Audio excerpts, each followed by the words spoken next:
hi folks, I've got this lovely little tea bag folio for you today. It's got a little dangle on it that says tea time, some ephemera and a fussy on the front, and then inside we've got 1, 2, 3, 4, 5, 6 pages, each with a tea bag inside. These are all the same, you could make them different. And you can put the names and whatnot on there if you wanted to as well. So let's have a look at how we make that. For each tea bag folio, there are 3 sheets to print out. There is the tea bag outer sleeve, the tea bag middle sleeve, and the tea bag center sleeve. Now when you've cut these out, it can look a bit confusing, but that's quite simple. Each one is slightly smaller than the other. So the largest one is your outer sleeve, the next largest is your middle sleeve, and then the smallest is your center sleeve. And you can see that the spine on each one gets progressively narrower as well. So it's quite simple to put together. We'll begin with our outer sleeve, and you can see that we've got some black lines running vertically and horizontally. You want to go ahead and crease on your scoreboard down all of these lines. So there we go, we've made our creases. We've got a crease here, we've got a crease here, we've got a crease here and a crease here, and we folded those up. This flap then goes inside to meet this one, and we can glue that down now. This becomes our cover. A little bit of glue on this flap. There we are, that's our cover. I've got 2 pieces of matting here that I've put on the sheets. So I've come to cut them out. For some reason I've made them too large, but that's not difficult. If you want to use those on the top, you can just trim those down a little bit. Next we'll go on to the middle pages. So I'm going to start by folding down my flap here that's pre-creased, and then I'm going to bring up this section to meet that so it's nicely lined up, give that a good sharp crease, and then fold my spine. If you want to fold before you put the 2 pieces together, you can do that, and then when you come to fold the 2 pieces it won't be so tricky. Always a little tricky when you're making folds quite close together. So we'll just line that up, make that fold, and then when we come to reassemble the thing like that, it'll be easier to make those folds. So we'll just reaffirm those folds in the spine. I love that paper, absolutely love that paper. So this is our middle page. The spine is slightly narrower, so that will slot in there quite nicely, like that. And next we'll do the centre. Exactly the same. I've pre-creased and pre-folded mine. We fold this flap in. First of all, make your spine creases. You can see these 2 creases here. Nice sharp crease there. Fold in this section, which will be the section that we glue, and then reaffirm these creases here. It doesn't matter which way round you go with this, it works anyway. So I'll go ahead now and I'll glue these 2 sections together. So that is the middle folio. It's coming together quite nicely, and this is the centre. There we are. Now I didn't design these with thumb holes cut into them. I do want them in, but I didn't want to make them a particular size and dictate to you what you did. If you've got a circle punch of a different size, my cuttings in might not have worked for you. So I've left that there so you've got options to cut your own or leave them as they are. I'm going to cut some thumb holes in with my beautiful heavy duty circle punch. I'd been struggling with a cheap one for quite some time, and I invested in this one, and oh my goodness, it is wonderful. It'll cut through anything. So I'm just going to go in, I can line it up rough in the centre with that and make my holes. Look how easy that goes through. Oh my goodness, when I tell you how I struggled with the other one. I'm just get it in the same sort of depth. Hope I've got that about right. That looks about right. And make my thumb holes and carry on with all of the pages. Maybe not the outside, the cover. Maybe I'll leave that one. Oh, I'm really pleased with that. Excellent. You could ink up your edges, of course. I've decided not to. I wanted to go for a nice clean look with these. Oh, I've done my outside one now. I didn't mean to do that one. But there we go. Well, that's torn it.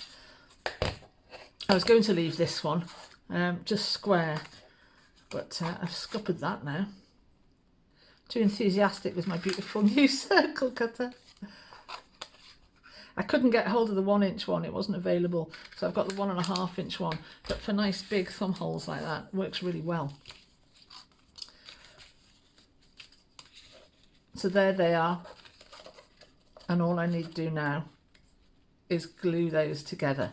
I'm disappointed with myself that I've done that. I could put a piece of matting over the top, couldn't I? Might do that yet. So I can glue these together now.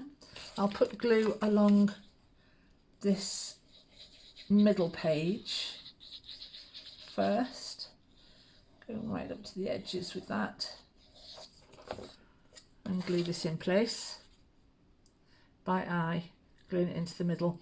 There's a little space left either side. I've allowed a little space for the bulk of the tea bag to go in, which was a good idea. That's glued in and lined up in the centre, and I'll do the same with this page now. Glue up the spine. Doesn't matter which way in they go. You can have a look and see which pages work well for you next to each other. But this beautiful William Morris paper, oh my goodness, it all works beautifully together in my opinion. There we go. So I've got that page glued in as well.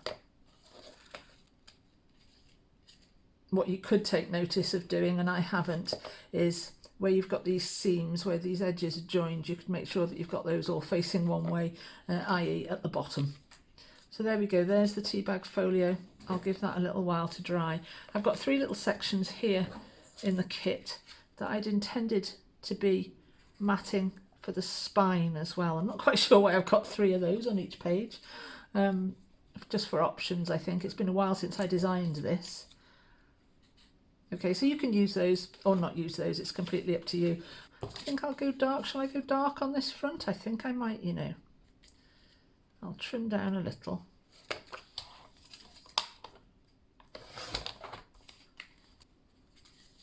Either side could be my front.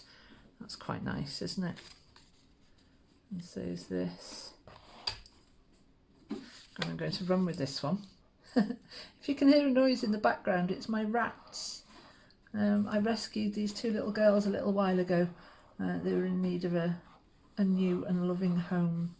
And I've had rats before. I absolutely love them. They're like little dogs. They're so clever and they're so sweet, these little girls. They're normally asleep at this time of day, but for some reason, I think it's the apple I gave them earlier. They're very exciting.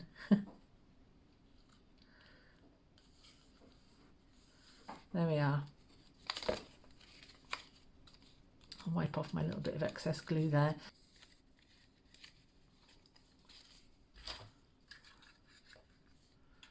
Trim this down to match. There we are. So I've got a little bit of matting on the front there, give me that extra little bit of rigidity. That I don't need it though. This 160 gram is actually lovely for this size of project. So now I can go ahead and decorate with any or all of the bits and bobs that come with each of these colour kits. So I've cut out a few of the bits and pieces. I haven't cut them all out. Just a few for illustration purposes. Now I'm going to go around this edge with my lovely gold pen.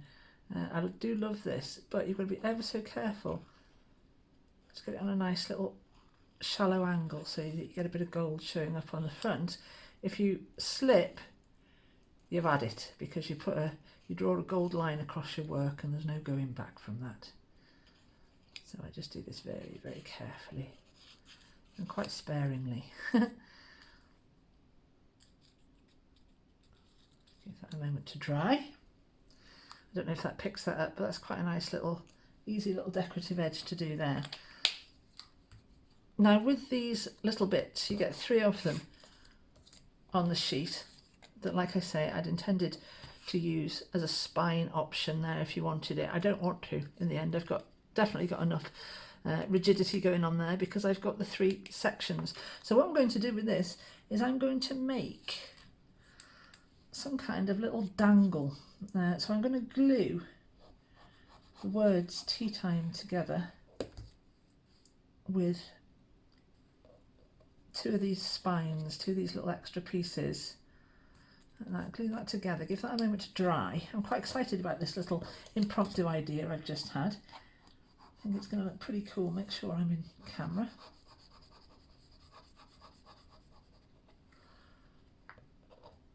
So we'll glue this one on as well. And then trim the excess down. Cut this down a little. Oh, I'll leave that there. I think I will. I'm going to ink these edges for a bit of a change so that the shapes have got a little bit of definition when I do what I'm going to do. So with my hole punch, I'm going to make a hole in the top of the word tea and the same in the word time.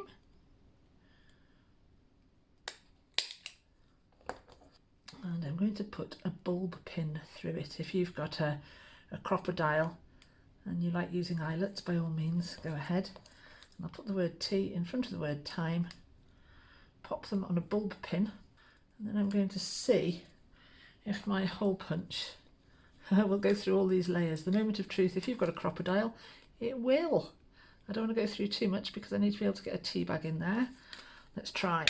Oh yes, perfect. So now I can pop my bulb pin through here.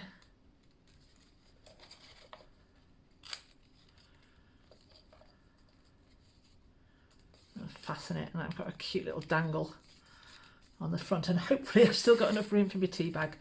We shall see in a moment. And I've also got a few other little things here. What did I do with my with love? There it is. Tea time. I'm going to go with love on the front. And maybe the teacup as well. Why not? Let's go over the top. Well, not that it's over the top, but let's decorate. You don't have to. You can keep yours really simple. You can do what you like with all these bits and bobs and incorporate your own bits and bobs. Now I love that about these kits. I love that, you know, you see them and you see the papers and you think, oh, I've just got just the thing that goes with that. So I'll stick that on square.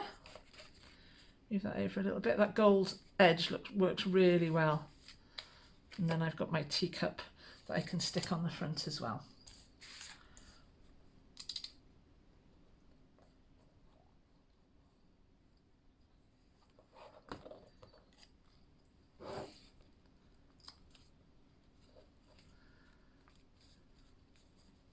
And there we have it, our little tea bag folio with the little dangles, and inside you've got your individual pages. You've also got lots of other bits and bobs that you can use to decorate. You can put some decoration on the inside, etc. I'm not going to for the sake of the video, but I am going to fill it up with tea bags. And I've got these pre-wrapped tea bags here. So let's start filling this up. There we are, perfect. Now these were designed to fit this size, which is quite standard. I've checked across the world before I began to check that you can get hold of these tea bags in these packets. And this is the moment of truth to find out whether this tea bag still fits in. There we go, it does. So here it is, the finished tea bag folio. We've got the little tea time dangle with the bulb pin, and then inside we've got all the individual pages, each with a tea bag inside.